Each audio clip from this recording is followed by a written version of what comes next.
I hope you've been enjoying my mini-series just this week on the short stories of the Russian writer Anton Chekov, considered by many to be the greatest of all the short story writers. I don't have any quarrel with that judgment. And I'll conclude my series today by discussing very briefly a marvelous and one of Chekov's most famous short stories. It's called The Lady with the Dog. Now, this is really on the face of it a story about a man who's in a different town than his family, and he meets and has an affair with this lady with a dog. But the reason the story is so interesting is that Chekov handles it completely differently than anybody probably else would.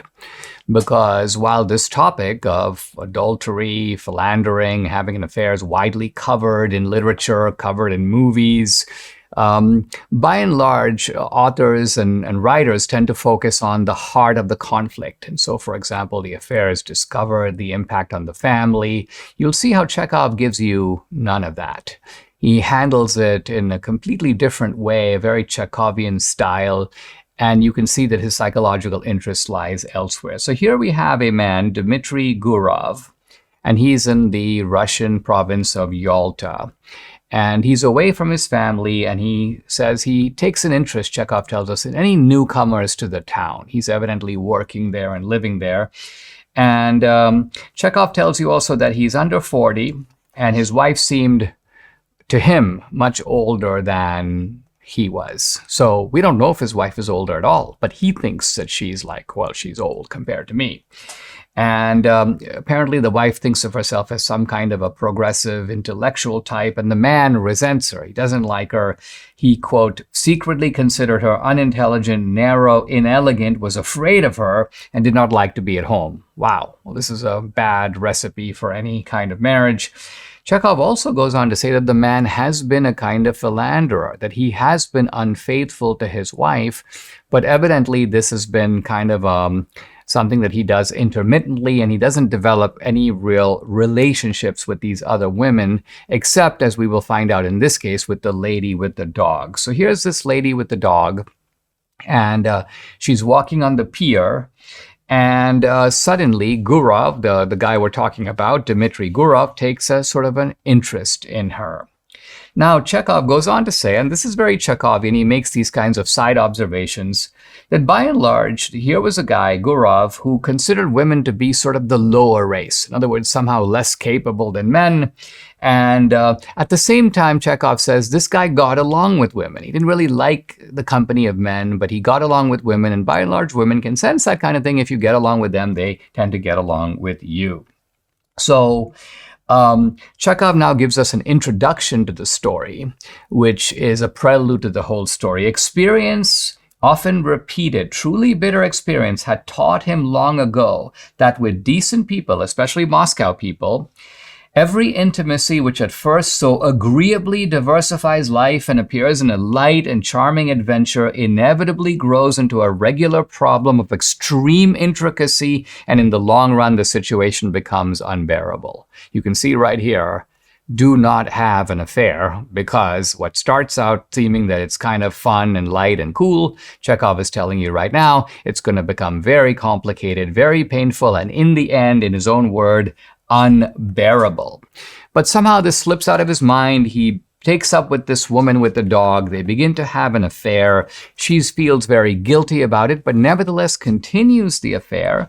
And then a letter comes from her husband. She too is away from her husband, just as Gurov is away from his wife. Her husband is undergoing some kind of medical procedure. She has to rush back to the city, presumably Moscow. And so she says to Gurov, I shall remember you, think of you, God be with you, be happy, don't remember evil against me. We are parting forever. It must be so, for we ought never to have met. Well, God be with you. So here is the woman showing that she understands this affair to be wrong, but nevertheless she continued it, and now she thinks it's coming to a permanent end.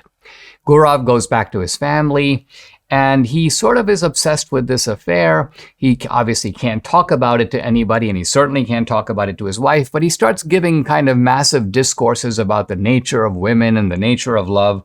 And his wife makes this really kind of cutting and strange statement. She goes, The part about the lady killer doesn't suit you at all, Dmitri. So she's telling her husband, stop going on as if you're some kind of a Don Juan. That part doesn't really suit you. And it probably, you can see how this probably cut him pretty deeply. So in any event, this Gurov guy decides to go to Petersburg. This is, I guess, where the woman was, not Moscow, but Petersburg, and meet up with her. And he does in a theater, and they resume the affair. And then, again, you might be like, what's going to happen? And this is how the story ends amazingly.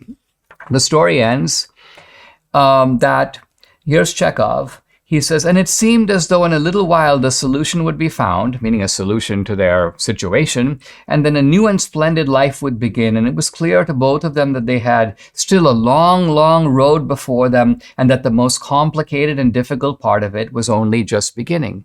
And Chekov ends the story here. So the point I want to make as I close out the series, most authors would begin the story here. They'd begin here with, wow, this complicated affair is beginning, and what are the implications going to be, and how's it all going to play out? And Chekov tells you none of this. He just tells you how things got started, and how, despite some kind of clear warnings, they decide to continue. And then Chekov goes, listen, you are signing up for something that is going to lead a very labyrinthine, and he could have added deceitful road, and who knows where it's going to end, and it's probably going to end very badly.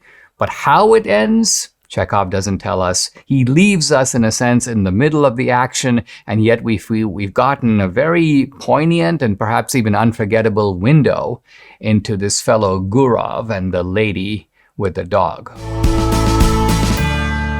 Mike Lindell invented MyPillow 20 years ago and has now sold over 80 million MyPillows. Wow. To celebrate their anniversary, Lindell and the MyPillow employees want to thank each and every one of you by giving you the lowest price on his Giza Elegance MyPillows. You can get a queen-size Giza Elegance MyPillow for $19.98. Regular price $69.98 and just $10 more for a king size. Go to MyPillow.com to get Mike's amazing offer on the Giza Elegance pillows, or call 800-876-0227 and use promo code Dinesh. The offer comes with a 10-year warranty, so you know it's going to last, and a 60-day money-back guarantee, so you have nothing to lose. It's time to start getting the quality sleep we not only want, but need. Again, go to MyPillow.com or call 800-876-0227. Use promo code Dinesh to take advantage of Mike's special offer on his Giza Elegance MyPillows. Also, great deals on all the other products, the robes, the slippers, and so on. The number again, 800-876-0227. Don't forget to use the promo code DINESH Dinesh.